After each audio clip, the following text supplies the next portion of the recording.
Donc, on a des questions de Odile. Ok. Quel Est-ce est que le... c'est Odile de Ré? Tu l'appelles O-D-I-L-E. comme tu veux. Mais Je c'est ne pas vois pas ce Odile que de ça Ré. veut dire. Et franchement, mon rêve, c'est. Bon, je sais que c'est un fantasme, hein, mais j'aurais bien aimé répondre à une question d'Odile de Ré. Alors, si tu veux, on peut l'appeler Odile de Ré. Ouais, ok. Ah, Ok. super. Ok. Donc, on a 2 questions d'Odile de Ré. Oh, Ah oh, depuis le temps. depuis le temps que j'attends. Incroyable. Alors, je Tant qu'on vous le balance demandait. la première. Quel est le lien entre mental et conscience? Le lien entre mental et conscience. Ah, vous l'avez voulu, la question d'Odile de Ré. Ouais. Hmm. Non, Non, vas-y, Ok. c'est moi. Mais tu me laisses les relous, quoi, je comprends. Ouais, ça. c'est ça. Alors, le j'ai lien pas, moi. entre mental et conscience. Le mental, c'est une fonction pour entrer en relation.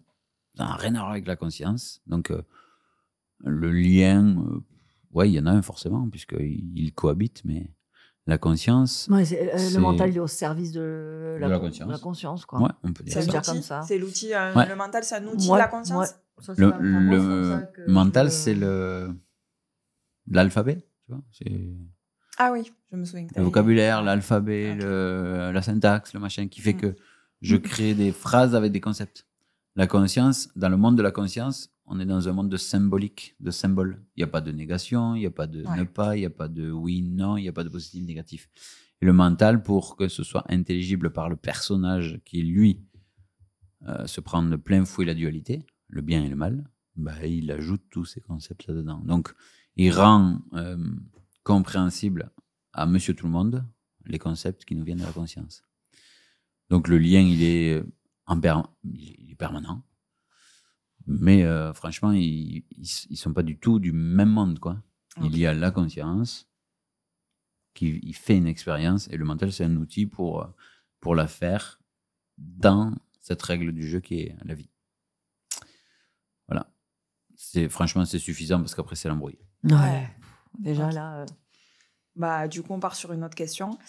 Quelles sont les influences des astres sur notre monde? Wow.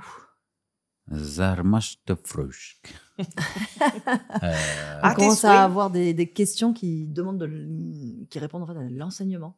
C'est incroyable. Hein. C'est ça. Ben, va falloir Ouais. faire des masterclass. Alors, vas-y, tu redis, du coup. Quelles sont les influences des astres Les sur influences. notre monde? Les influences. En gros, la question là derrière, c'est est-ce que l'astrologie, ça marche pas? Est-ce que c'est des pipeaux? Est-ce que ou c'est du pas pipeau? des Est-ce que ça a un réel impact? Bien sûr que les astres ont une influence énorme sur nous. Et du coup, le bordel, il va nous balancer direct à l'endroit où personne ne veut aller, le libre arbitre. Ah, fils. Eh oui. On dit pas Parce putain à que- la télé. Si tu considères que ce sont les astres qui régissent ta ligne de vie, tu vas t'asseoir bien gentiment sur ton libre arbitre. Mhm. Donc, on va en perdre une bonne partie ici. C'est pas très joyeux pour les égos, en fait. Mais effectivement, on peut jouer. On peut apaiser certains égos en disant, effectivement, il y a une énorme influence, mais ce n'est qu'une influence. C'est pas, tu vois, c'est pas une ligne directrice qui t'impose quoi que ce soit. Et effectivement, on peut le voir comme ça. Donc, bien sûr que l'astrologie a un impact très important sur nos lignes de vie. Après, il ne faut pas tomber dans l'astrologie débile au jour à jour. Ouais. Moi, ce qui me touche et ce en quoi je crois, c'est l'influence des planètes et À ta naissance, des astres. tout ça. Voilà, sur mon thème de naissance, par exemple, et puis même sur des grandes lignes de vie, mais au niveau planétaire et mondial, en fait.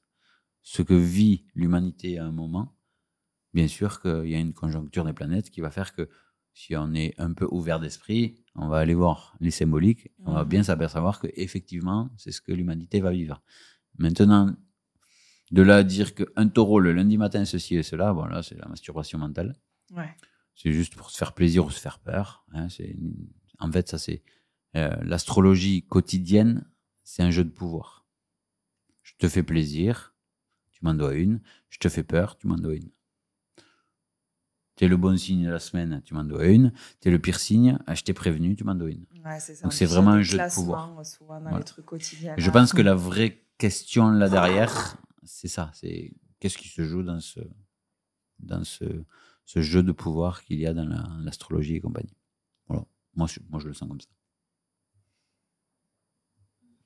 Toi aussi, donc. Oui. Pour moi, c'est comme une ligne de code, en fait. C'est un monde juste en parallèle et bien sûr qu'on est influencé. Pour moi, c'est une évidence, quoi. Voilà. Je vais pas plus loin parce que sinon, je vais perdre tout le monde. Ok.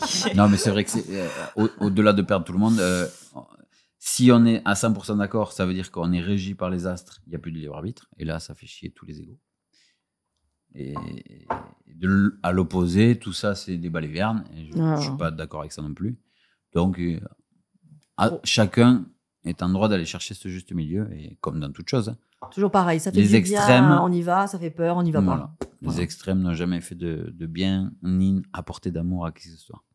Ok. Merci. Avec plaisir.